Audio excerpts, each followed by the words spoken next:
दादा चाललेत का?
दादा चाललेत का?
जगातल्या अनेक ठिकाणी आपल्या सगळ्या जनतेने केलं. 10 दिवस बघता बघता कसे निघून गेले ते कुणाच्या लक्षात देखील आलं नाही. इतके सगळे तल्लीन होऊन या गणेशोत्सवामध्ये सहभागी झालेले होते. आता आजचा दिवस आहे, हा वेळेमध्ये गणेश विसर्जन मिरवणूक व्हावी याकरता सर्वांनी मदत करावी, सहकार्य करावं. आज मला इथं बोलवण्यात आलेलं होतं की अभिषेकाच्या निमित्तानं मी सकाळीच आलो, अभिषेक केला. सगळीकडं सुख शांती नांदावी अशाच प्रकारे गणरायाला प्रार्थना केली. सगळ्यांच्या मनामध्ये जे काही त्यांच्या इच्छा आकांक्षा असतात त्या पूर्णत्वाला जाव्यात. आपला महाराष्ट्र शिवशाहू फुले आंबेडकरांचा महाराष्ट्र तिथं त्याच्यात सुजलाम सुफलाम व्हावा. यावेळेस थोडा पावसामुळं काही ठिकाणी जास्त पाऊस पडला आहे, तिथं आपला बळीराजा अडचणीत आहे, शेतकरी अडचणीत आहे. परंतु एकंदरीतच त्याच्यातनं त्याला बाहेर पडण्याच्या करता पूर्णपणे शासन प्रयत्नशील आहे. पण अतिशय आनंदात हे 10 दिवस 9 दिवस गेलेले आहेत. आजचा 10वा दिवस पण सगळ्यांनी शांततेने कुठेही गालबोट न लागून देता ही मिरवणूक पार पाडावी, त्याच्यात सर्व जनतेने सहकार्य करावं. कायदा सुव्यवस्था चांगली राखण्याच्या करता पोलीस त्यांची जबाबदारी पार पाडतायत, परंतु जबाबदार नागरिकांनी जनतेने पण आपलं आपलं काम योग्य पद्धतीनं पार पाडलं तर ह्या गणेशोत्सवाचा आज विसर्जनाचं पण अतिशय चांगल्या पद्धतीने सगळ्या गोष्टी घडतील.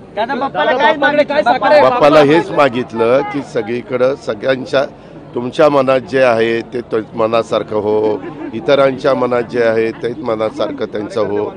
त्याच्यामध्ये हे काय हे तुम्ही ना प्रत्येक वेळेस काहीतरी काढता.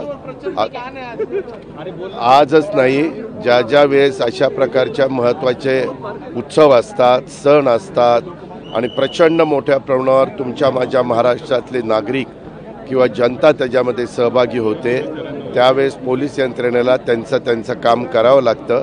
ते त्यांचं काम व्यवस्थितपणे पार पाडतील. आमचा पोलीस यंत्रणेवर विश्वास आहे. आपण सगळ्यांनी सहकार्य करावं अशी विनंती.